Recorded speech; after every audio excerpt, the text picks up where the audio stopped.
We rather have 4 good articles on our website than 8 bad articles. Yeah. And there's news every day, there are deadlines every day.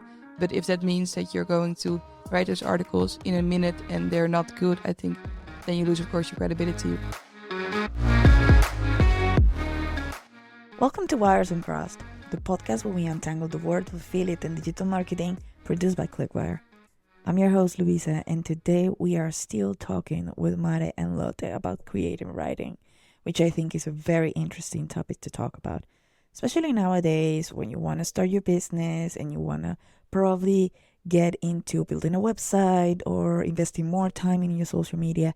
It's super important to understand how you can produce the best content that you can, especially if it's writing content. However, sometimes it's hard for us to stay on track or be able to have this flow of creativity coming our way to make sure that the text that we're writing, is good enough. Today, we are talking about what can we do when, as writers, we get a creator's block. We're not all of the best at writing. And Maren and Lotte write every single day, and they are experts at what they do. So I thought it would be fun and it will be interesting to get their perspectives on how we can overcome creator's block. How can we overcome this moment when we sit in front of our computers or we sit in front of our notebooks and we're like, okay, what am I supposed to do? What am I doing? I don't know what else to write. I don't know where to go, how to take about my topic. What can we do? They give great pointers about what you can do, what they do personally, and great advice for people that listen to us and they're also invested on creative writing to, take all of this and push their talents to the next level. I think getting into the creative side as well is very important because visuals are everything in marketing as well. So it's super important that we understand how to produce great content. So enjoy this episode and I'll see you next time.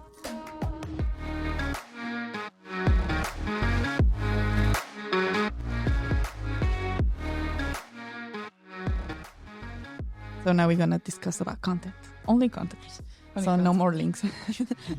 I buy links. This is the part that you actually are the geniuses about. Ooh. Because I personally, I really cannot, and this is why I decided to study fashion instead of journalism or anything, because I'm more like, I think about my ideas, I draw my ideas, I give it to someone to do them, whatever, I'm free. But you guys are able to always have something to write about. And it's always like, oh yeah, I have this, and then you go and write and poof, peace. And I'm like, I can stare at my computer for hours and write one paragraph. We talked in the previous episode about how you guys obviously are connected to the product that you do, that you write about. You're part of the community. So there's always topics to talk about. But there is some points when you write so much that you just don't know what to write about, how to go about. And then you end up just like me, staring at the computer and not knowing what to do. So I really want to know what happens or how you notice that you're in a creator's block or in a writer's block. What happened with that for you? Well, for me, I think that's most times when I'm doing like interviews or bigger articles, because the small news thingies, they go quite easy. You have enough knowledge about the things you're writing about, so it just goes really easy and you know the facts. So that's not the hardest part. But with bigger articles, you can go so big with topic these days. Yeah. If you're writing about an history piece about Nike, you can write a book about it. But you're bound to keep it like 1,000 words sometimes. So that's a bit like kill your darlings in that kind of things. And sometimes I'm writing and I'm like, oh my God, I'm just keep on writing. Oh, I'm going that way home. So you have to keep it a bit more in brackets. Yeah. So for me, sometimes when I'm seeing an article or I'm writing a history piece, I'm like, okay, first make like bullet points. What are you going to discuss before you just start writing it? But then, because then I can go on and on about it. But with a creativity block, I think that's most times when the topics aren't my cup of tea. And then I can sometimes just be like, okay, how am I going to start this? And what works for me is to maybe first do some other topics or see something about it or more read into it, Google some fun stuff and see if I can use that in my article. And if it's really bad, I go walking for 5 minutes outside, look at trees, and then Looking like, for maybe the inspiration exactly, somewhere. yeah. But that depends on the topic and on what article I'm writing. But sometimes when it's real bad, like writer's block, I think you should step away from your computer and just breathe a bit. Otherwise, you can get stuck in it. But that's for me personally. I can totally relate to that. I think also what we said before, for writing, what's very important, and not just important, but also what makes your work pretty easy is when you're passionate about a topic. Yeah. That's what we have, luckily, at our job. We like sneakers, so talking about them is very easy and comes easy for us. Not all the time, of course. I think writing and also journalism is also a sort of talent. Maybe that sounds a bit stupid, but not everybody can write and not everybody can learn how to write. For some that's people, a fact. Yeah, it's for sure. fact. For sure. For some people, it's a real challenge, and for other people, it comes very easily. But still, I would say for us, it comes more or less easily. But still, there are some problems and creative blocks, and there's also a problem if you should present a topic that you really don't like in a very nice way. Of course, that's not easy to do, but it's a challenge that can also be very interesting for a person. And I think that also makes the job interesting. But that's also something that you have to think about a bit. Like, how do I make this topic that I personally maybe even hate? I think it's completely stupid, but I have to present it to people in a way that they're going to like it. So that's a very nice challenge in our job. But still, what I'm doing when I'm a bit in a blog and I can't really focus, or I don't have nice ideas for a layout, for an article, for whatever, I first try to stick to a couple of informations, thinking pretty practical actually. What information do I need to include? What structure do I maybe need to include and whatever? I also sometimes work with mind maps actually, just bullet points as Lotte said. Order them a bit in a mind map to have also different views on one topic. Yeah. And then I look at it again and be like, okay, what can I do now with this information? That has to be in there. How can I make this look nice now? And then you're already into the process of working, and then it comes a bit handier to go on and be creative and have nice ideas and play a bit around with formulations and with the layout of everything and stuff. But yeah, going out, also very nice. Maybe having a coffee, talking to people, also important for me. I often talk to Lotte or to the rest of my team to get a bit of input from their side. Yeah. I think other opinions are also very interesting to hear. And I also have to say, for creative people like us, I don't know, I think you know that as well, we are kind of never not working. Yeah. You have that too, right? In my head, there's always thoughts about something. Even if I'm, I don't know, driving a car, and then I get an idea, and then I write it down, and next day I probably do something with it or not. But I think that's also a current process, always ongoing Always in our rotating, heads. About being creative and thinking about new cool stuff you can do. So when you guys were starting with your careers, were you find it creative's block a bit frustrating? Were you getting very frustrated? How were you able to snap out of it and kind of like go about creating your routine to get out of it? Because sometimes people are just not able to shake that off, and that's why they grab, I don't know, maybe like a little bit of a fear of writing as well. I can, the first months here, sometimes you're like, oh my God, how I'm going to attack this topic. But I don't know, I think you find ways in that as well. And I think because you're surrounded by people who do the same things as you and like the same things as you, sometimes when I get stuck in my writer's block, I'm just like, okay, I'm just going to rant about it at Maren, and then we're going to figure it out together. Or sometimes I just write the article, but not in the structure that I usually do, because if I get stuck on a title, that's not going to work for me. So I maybe start writing in the middle of the article and then just work around it. But I think it's a bit of waste of time to stare at your laptop for 10 minutes. So most times when you're in a creative block, I think you just find ways to go about it. I think actually that's also pretty interesting if you're, of course, working in an environment in a company for somebody, but also if you're like a freelance journalist. Yeah. Of course, you have deadlines and you have the pressure to create content and to do content. And that's, in a lot of cases, not helpful for your creativity. And if you know, okay, by 1 I have to create a very nice article, but now it's 11 and I'm already struggling and, you know, I'm getting nervous and whatever. What helps me here actually is to get a bit out of my head, which is not very easy for me, but I try to do it. with different things. Maybe talk to somebody else, maybe have a walk, what we just said, but also maybe something physical, if that's possible, of course.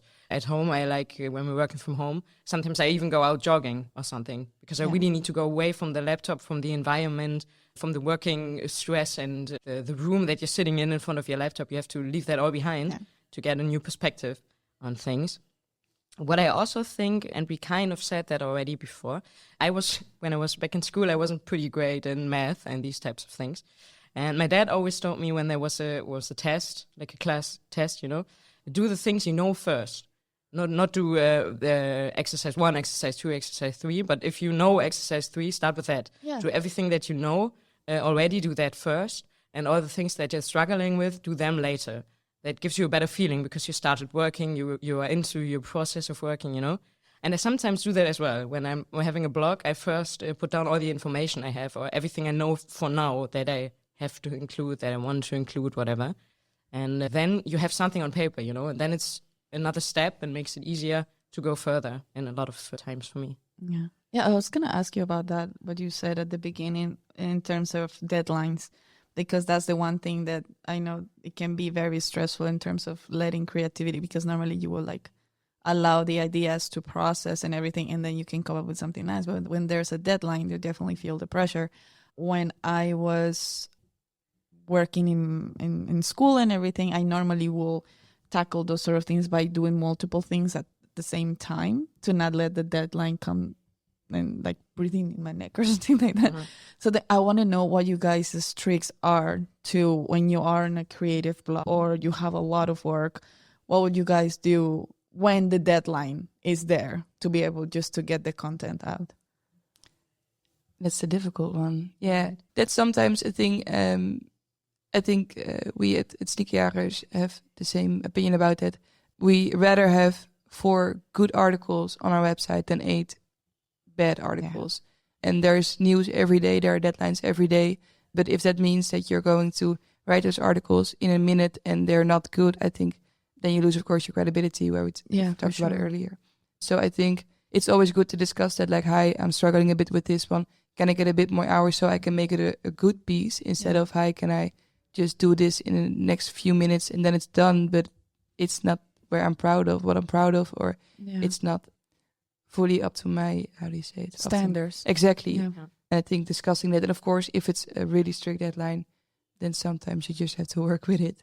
But I also think with those hard deadlines or with those bigger articles, during the process, I'm already doing things where I know I'm going to buy time with that as well, with interviews as well. I used to write all the interviews completely out. Transcribe it. Yeah, but that costs a lot of time, and that's quite, if you have an interview from half an hour, that's quite something. So now I'm already filtering during the interview, okay, this is interesting, this is relevant. Yeah, maybe to add a bit to that, as a content manager at Sneakyjagers, I really try to have a bit more flexible deadlines for my team, because I know, since I'm also producing content myself, how hard it can be if you have a deadline and they have to work to that. But sometimes, of course, especially since we're working in a sort of agency vibe around here, it can get very hectic and it can get very spontaneous, and there can be things interrupting you. As you said, sometimes we have 10 different things going on at the same time, and then it's not easy to focus. And we try, of course, to keep the deadlines a bit more flexible so that people can work with that. And maybe if there's a creative block or if they don't come further, that there's still a bit of time for them to move around. Yeah. Because Lotte said that before, we are always aiming for quality instead of quantity. So then there's one article less, then this is the case. But then we have 2 very good articles, and then we like that better. But of course, we also have a bit of the pressure since we're working for big companies and they expect us to produce content, and we also sometimes have deadlines, not from us, but from them. From them, yeah. Of course, then you have to deal with them and you have to work with them. But mostly we try to prepare that well, to be a bit more organized. The Black Friday hectics. Exactly. For example, if you know Black Friday is coming out, then we're planning for a week so that everything goes more or less smoothly. Yeah, but then Black Friday at 9, everything goes crazy and everything is hectic, and we have to deal with this as well. That's also part of our job. Yeah. I think you can't really go around that. Yeah, and I think for me, those are the hardest days, I think, because also in those campaigns, you can't let your creativity flow that much because you just have rules from the people that are paying you to write about. Yeah. So sometimes I find those articles the hardest to write, especially when there are like few articles about Black Friday or maybe Christmas or something. Sometimes it's then hard to focus on that as well. Yeah. But I think when you're working in a team, that can be debunked as well. Yeah, I think that's actually a good point, working in a team. I think, or for me personally, that often helps a lot. If I see everybody else around me struggling as well and being hectic and panicking as well, it's a bit like, yeah, we're all in this together. And then we sometimes sit together and be like, hey guys, Let's it's the same cry for it all out. of us. Let's cry it out. Let's go through this together. And I think that's very, very helpful. I'm not sure if I would be still working as a freelance journalist if I think I would really miss this team spirit and this being all in the same boat and being stressed out together. So then it's easier to be stressed Yeah, out. for sure. It really does help to And produce. it can also be like a Monday meeting just to sit down with everybody and just talk about what's happening this week, For what sure. happened last week, just so that you're on the same boat. And I think that works really well. Yeah. For sure. Yeah, and that also gives you new inspiration from time to time. Also, of course, I'm reading all the content that my team produces and checking it and giving feedback and stuff. And just alone from reading other people's articles, I learn a lot for myself, and I get inspired a lot. And this is also where we try to talk a lot in the team. If there is a creative block, or also what we tell our interns that we're working with, hey, if you don't know how to go further, maybe talk to somebody. Maybe somebody has ideas. And even if you don't like their ideas, maybe you can do something with it anyways. Maybe then you know, okay, this is not the direction I want to go to, but now I have another way I want to go to. For sure.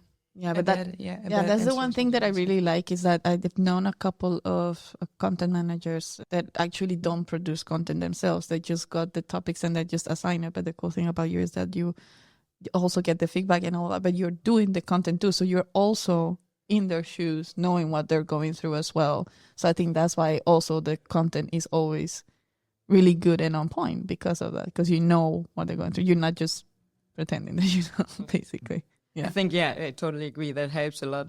It's also, I think in every job that is the case, that sometimes managing positions don't really know what they are people doing. They are leading them, but they have no idea about their daily life. And that makes it sometimes hard. And if you understand what they're going through and what they're doing on a daily basis, it's hopefully easier to manage them in a good way and to help them out and to support them better. And to sometimes send funny memes about the workloads. Oh, yeah. That's very important too. Those are really helpful as well. Yeah, for sure. I want to know if you guys have any sort of rituals or any things that you do to reward yourself as a team when something comes good, or you know that someone is struggling, you'll be like, no, like, you did it, we did this is great, everyone gets a cupcake or something like Not that. sure if beer is the answer that you're looking for here, but In Maarten's case, beer is always the answer. No, I think the Monday meetings are something for that as well. I think we most of the times discuss what's happening the next week, but also like, hi, this went down last week. We did a great job with everybody. And of course, with like Black Friday hectics or with big campaigns, we do quite a lot of big campaigns at Sneakjagers. And sometimes that could get really hectic. And during the campaign, everybody's just focusing and just doing the things that need to be done. Yeah. But I think discussing that afterwards and just sit down with everyone like, hey, we did it. Good job, guys. For me, that's enough, I think, to get that recognition from the whole team and just know that you're on track. I think that's nice of us. For sure. And sometimes a drink on a Friday helps as well. Yeah, totally. I think feedback is very important, and also reflecting on projects and on what you did, especially for bigger campaigns like Black Friday or Christmas now, something that we do with the brands, bigger projects. It's always nice to see in the end, okay, was it worth it that we stressed us out, or was it not worth it? And if it was worth it, I think we also kind of like the stress a bit, you know what I mean? Yeah. Because then in the end you have produced something pretty great and you know it was completely worth it, you know? Yeah, for sure. And also, if it wasn't worth it, and if you can see that, it's something you can learn from. And then you say, okay, next year, Black Friday, we do it in a different way, because that was not the way that worked for us personally, but also not for the company. So I think there's also a lot of learning here. But yeah, drinks and being together and doing something fun from Helps as time well. to time. Yeah. Team building stuff, that helps as well. Sure. When you see that one of your writers is going through a creative block, do you then being like, okay, if I have to write an article about Air Max, and Lotte has it, and you're like, yeah, I can't. Do you were like, okay, then you grab that topic and then you give it to someone else that maybe it's not? Like, do you help them like that, or you just support them being like, okay, let's talk about this or whatever, so they can continue to go through that same article, or you just change the article to someone else?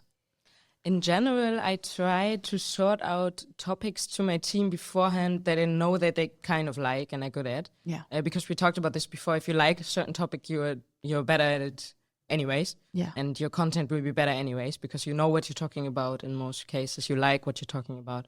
And we also, of course, at Sneaky Arras have some topics from time to time that I don't want to say annoying, but they are coming Challenging. back. Challenging. Nice, yeah. Here we go again with the journalism moving around with words. You should join our Positive team. language. You should join our team. Very nice. So they are challenging topics from time to time. And I really try to separate them through the team so that not always the same person has to do this type of content, but it's nicely sorted out through the team. But yeah, we also, of course, have moments where we are all annoyed about things, about topics. I think I can agree on that. And I also sometimes see people struggling with certain topics. And then we basically try to communicate that, to talk about that, to get inspiration. Maybe I have an idea about the structure. Yeah. Maybe I can give some input. Maybe not, but maybe somebody else of the team can if I can't.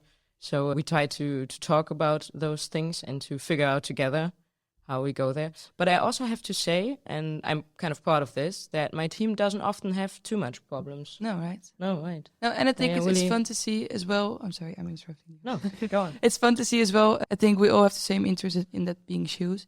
But there are also topics that maybe I like and Maren doesn't know about or something that we can say like, hi, I saw this on the internet. Can I write about this one? So you get a really diverse content For sure. scheme, because sometimes when I'm writing about 6 the same sneakers a day and I see something popping up from Louis Vuitton or something, I'm like, hey, this could be nice as well for the community. Yeah. And maybe that could be a topic that you don't select at first because it's not that sneaker themed, but you know that the community is going to like that anyway. So you're just playing with that a bit. And I think with some annoying topics, just stick to it and make the best out of it. I think that's always a fun challenge as well. Yeah, the And- beer is waiting for you in the fridge. Exactly, Once you're done. exactly. You're just tasting it already. You're like, I can smell it. Yes, yes, yes. That's definitely what the part of the talent comes through. Yeah. For sure. Because you wouldn't get yourself into writing if it was because you really like it and you love Yeah. the challenge as well. I Yeah, agree. it's- And I have to say I have a very good team here. They are all pretty independent and pretty focused on their job. And if they have problems, they know how to deal with them. Yeah. And if not, they come to me, which I like, or to the rest of the team. Yeah. But mostly they take on the challenge and do a nice job with it. Yeah, it's fun that you call it challenge because I don't find that there are a lot of challenges yeah. on the work. But maybe that's But that's because you're because you like have the talent. exactly, yeah. Or maybe I don't know. Maybe that sounds way too humble, but I but don't that's want to good. sound cocky. But I don't know. I think everybody works good in this company Yeah. and helps each other out. Yeah, that's good to hear. And it's really it's really hard to find as well.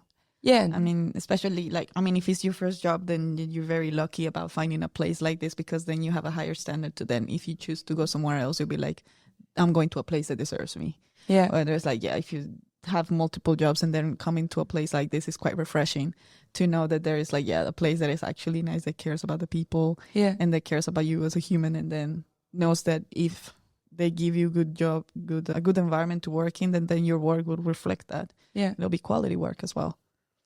Awesome, ladies. Thank you so much for coming into the podcast. I appreciate you very much taking your time from your very busy week before Christmas to come and record this. Before the Christmas party. But that's it for this episode of Wires and Cross. Subscribe on Spotify so you never miss any future uploads. Also follow us on all of our social medias, which you can find the link in the description of the episode. We're going to be uploading episodes every couple of weeks to continue to unveil the world of marketing one episode at a time. Thank you so much for listening. Until next time. Bye. Bye bye.